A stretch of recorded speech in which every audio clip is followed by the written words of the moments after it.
For this one, I'm going to redo the video on throwing a pitcher, just because I was talking on the other one and I've had people ask to explain what I'm doing. So right here I have a 3.5 pound piece of stoneware clay that I have wedged up till it's fairly soft, still have a little firmness to it, and I'm going to put it down onto the wheel head and start to do what's called centering, which means putting all of the clay into the center of my bat. In centering, the most important thing to remember is you need to do equal and opposite pressure. So wherever one hand is, the other hand has to be.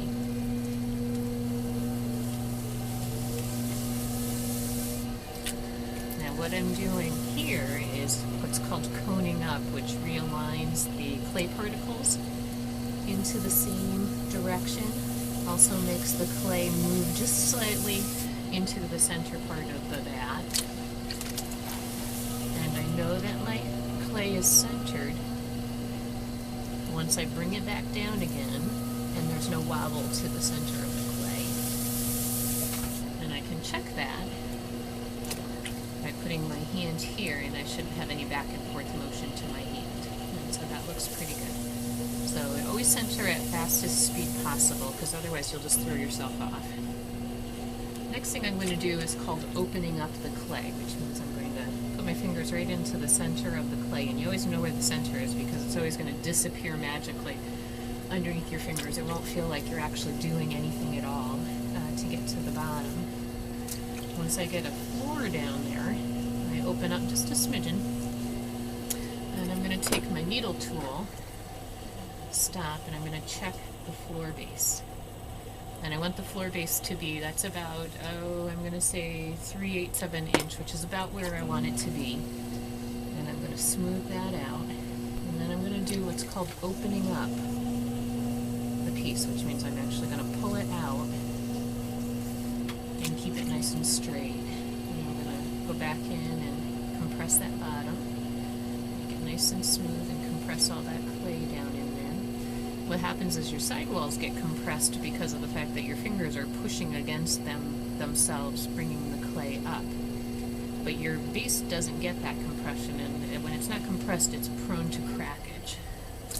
So once I get that done, I'm going to take out all of my extra clay water that's on the inside, because any clay water that I leave there, any water, will take that compression back out of the bottom of the clay. And now I'm going to start to draw up my sidewalls very gently the first couple of pulls, because really all I'm trying to do is just bring up and get height. If I try to bring these down to my finished width right now, I'm going to throw this all off. So I'm bringing up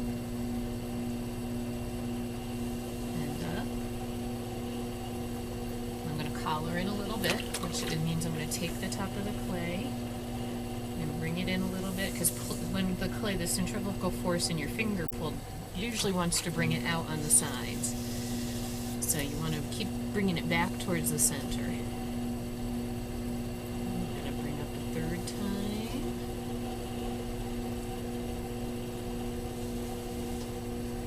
And compress the top rim. Collar it. Get as much clay as I can from the bottom. Bring up again. And really what I'm doing is the same amount of pressure inside as I have outside.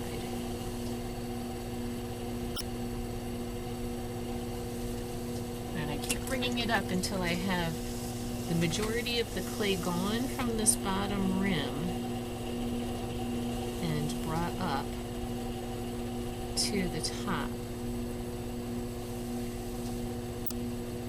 You don't want to start or stop in the middle of a pull unless you absolutely have to, and occasionally it will if my fingers are getting away from me, if it all of a sudden gets very tacky because you pull the clay out of shape.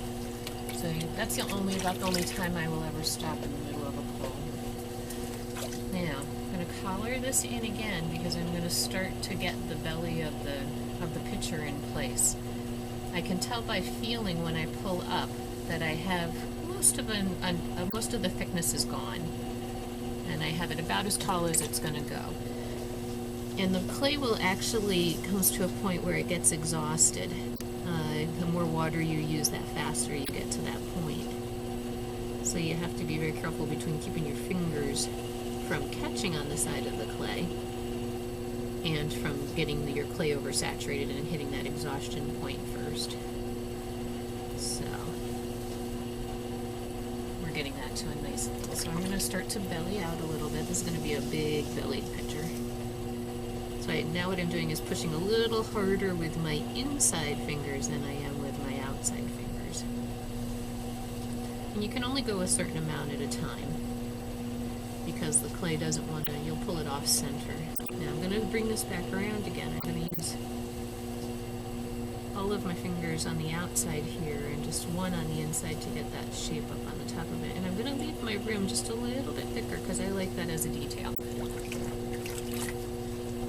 Once again, taking out all the extra water that's sitting in the base so that my clay doesn't uncompress on the inside. Doing one more detail on this. Bringing it up. Getting that nice rounded shape that I want. And I'm going to change because I'm going to bring it back in. And I'm going to bring it up on the top. And I'm going to flare it out just a little bit. Now that's the shape that I like, so two things I'm going to do to finish it off. I'm going to take out the water from the inside. I'm going to use my chamois cloth and I'm going to put a nice rounded top on here so that it's nice and smooth. And I'm going to take my cut-off tool and trim off some of this extra down here on the bottom because that, as it dries, can pull the clay away and will actually crack the bottom piece down there. So that's what you want to do with that. Now with that done, I'm going to shut this down, and the next thing I'm going to do is make my spout. So I take a look at my top and see if I have any spot that looks like it's going to be a better spot than any place else, and I don't. So wet hand, dry hand, hold pressure, ease the clay out into that spout position, make the belly and the throat, and I go through and redefine that spout position a little bit more. Look to see how it twirls and make sure my top remains round if that's what I want. And cut off.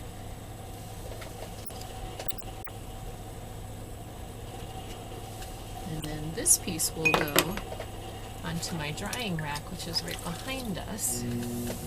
And we'll sit there until it gets to be leather hard. And when it becomes leather hard, I will pull a handle to take it off with.